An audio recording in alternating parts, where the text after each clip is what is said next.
Hi, I'm Jennessa Couture, and welcome to Get Coach, a Destroy the Hairdresser podcast. So, your stylist quit. What's the big deal? Like, what does it even matter if they quit? Nothing will infuriate me more than hearing from a stylist who has left their salon and the salon owner has then sent out a 50% off coupon, probably by mail, because that's how old they likely are, but sent out coupons, posted something on Facebook, or just didn't tell any of their clients that they left. Why do we do this? I don't get it. I have a stylist myself. This happened with, and I will share a little bit of her story anonymously, but she joined my team and gave her 2 weeks notice to her salon on a Saturday when she showed up on Tuesday for her 2 weeks of work, because she respectively gave 2 weeks notice, which I don't think stylists should do, but that's a whole other conversation. We'll talk about that in a second. But she showed up for her 2 weeks and the salon owner had everything packed in a box for her, met her outside the door, and didn't even let her get inside the building. They then proceeded to not call any of their clients. And as the clients came in, they just told them she wasn't doing hair anymore. One, this just makes you, I don't know, it's just gross. Like the level of desperation that comes from that action is just crazy to me. There's so many more options for you than that. The other thing is that it doesn't reflect good on you, because there's this thing called Instagram that literally everybody has, including every hairdresser and all of your clients. And if your clients want to find a hairdresser who just left, they're going to find them. It's really quite easy. And so now, who looks like the bad guy? The hairdresser who quit, or the one who lied to all the clients, saying that she's not even doing hair anymore? You work in a salon team for so long, hopefully, right? You're there for a few years. And the entire time you're there, your salon owner will be like, we're family. It's a salon family. We have to do everything together and we're just like a family. And then you leave and they're like, I'm never speaking to you again. I've lit the entire world on fire. I can't believe you've done this to me. It's oh, and they're my clients. They're not your clients. They're clients of the salon, even though you spent all this time building them. Imagine this world where somebody decided to leave your salon and you just went, okay, great. I wish you all the best. Stay in touch. And then you stayed in touch with people. And maybe one day, if it didn't work out in that salon, they decided to come back. Why burn a bridge? What's the point?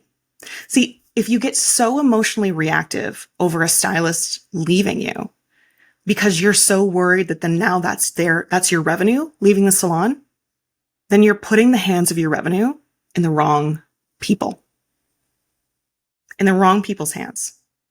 Now, I know your stylists, from their service, they generate revenue for your salon.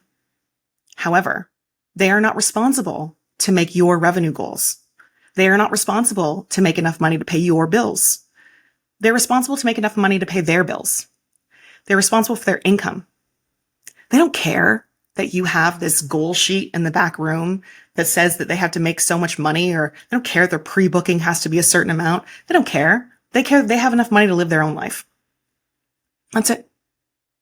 And so if you were equally as concerned about putting the revenue in your own hands, putting the success and the growth of your business in your hands as they are with growing the income that they want to have, you would be completely fine. There are so many tools to use in order to maximize the revenue in your salon that does not require you to put pressure on one person. So if somebody leaves, then you're like, okay, amazing. Because the truth is, if they're leaving you for something that's better for them, why is that a bad thing? If it's better for them, why would you want to keep somebody at your salon that doesn't want to be there? That makes no sense to me. It just breeds like chaos. It just breeds dissension in the ranks. Like it's like toxicity. It's insane. If they don't want to be there, don't make them stay there. And don't make them afraid to leave. If they want to have it, they want to explore other opportunities, let them. See, this is why I love station sharing. So it's like, I say it's like a WeWork for hair salons, right? Like a co-working office. Who says that that stylist has to be in that one station all the time? You know, you bought the chairs, you bought the mirrors. Those chairs and mirrors can be so much more productive. If a stylist only wants to work 4 days a week, you've got 3 more days that you can fill that chair with somebody else. If you are constantly engaging with the hairstyling community in your area, you know, telling people who you are as a salon owner, telling people how much you celebrate them as hairstylists, people are going to want to work for you. So just because you have 6 chairs doesn't mean you stop at 6 stylists. And that's what happens, right? We've got 6 chairs, 6 stylists, 1 stylist leaves, we lose our brain. Then you start posting on Instagram that you're hiring. But you could have this never-ending pool of hairdressers who just consistently want to work for you. That's what networking is all about. If you put the revenue in your own hands and don't assign blame to a stylist who's just out here trying to make a living and work on their own and make the money that they want to make, they didn't decide to open up your salon. You did. And so if you want that money to be made, we put all this pressure on them, right? I know I will always tell you about how I did all of the horrible toxic things. And let me tell you how I did this one. We used to have team meetings in the back room every day before work. We used to call them huddles. And so everybody started the day at the same time.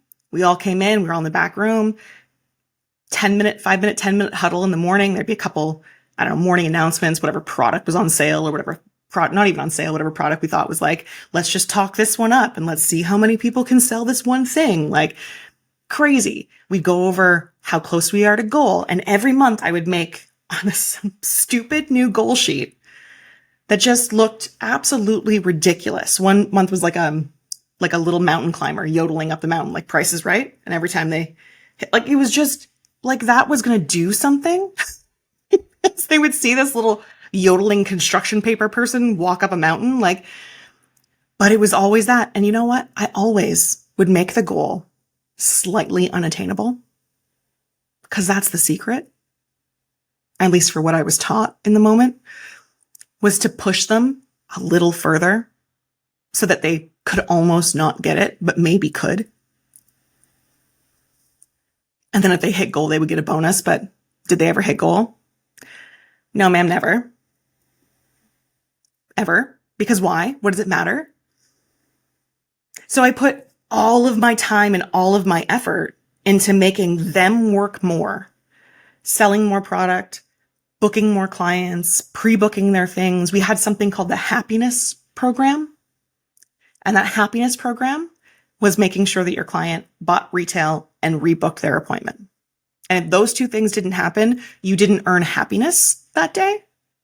Like I've done all of the horrible, toxic salon owner stuff. I've done them all. And on the other side of it, it's so much easier. It's so much lighter.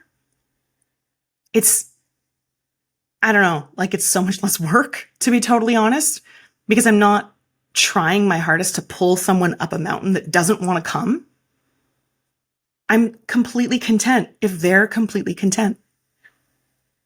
So when our stylists leave, if they move on, and I've had several leave my salon, I'll announce it on my Instagram. They have access to all of their clients. They can go wherever they want to go. They can always come back. Always. But I don't hide anything. We don't keep anything from them because what is that serving you? I want to talk about karma. You want some pretty crappy karma if you're putting it out there. But letting them leave respectfully, peacefully, letting them take their business that they've grown. I'm growing my company. They're growing their business behind the chair. I have no right to those clients. That stylist doesn't even have any right to those clients. You don't own anyone. You don't own your clients. You don't own your stylists. You own a company. And so for me, utilizing station sharing, having more stylists than I do have chairs, making sure that if I want to grow my company, if I want to grow my revenue, I'm constantly bringing in new team members all the time. I'm not hiring just because, right? I'm not hiring reactively. I'm not hiring because someone quit. I'm always hiring so that when somebody quits, it doesn't affect the salon in any way at all. It is a very possible thing. It's just changing your mindset around it. Because if they're leaving, they're not doing it to you. It's not an affront. It's not like an attack to you, but we treat it like it's an attack, which, and then International Women's Day comes along and we're all like, Happy International Women's Day. And it's like, girl, but you haven't talked to the person who left your salon in like years and all you do is trash her behind your back. Like, it makes me want to light the world on fire sometimes. I'm not going to lie. If we actually mean that we're going to support people, let's do it in a real way and put actions behind those things. They can go, they can quit, and it should not faze you in any way. And if it does, and you're angry about it, I think it's time to sit back and examine what you may be not doing for your own company and your own growth. As a coach with my students, it's the first thing we would go to. If one of my students said to me, oh my God, I can't believe it, this person quit. What am I going to do with myself? And I have been that person to my own coaches several times. But the first thing I would say is, well, what are you going to do about it? If you need the money, how much money do you need to replace in your company right now? Because it's not attack her and steal all of their clients in any way. It's what are you going to do so that in a month or two, you can replace that income?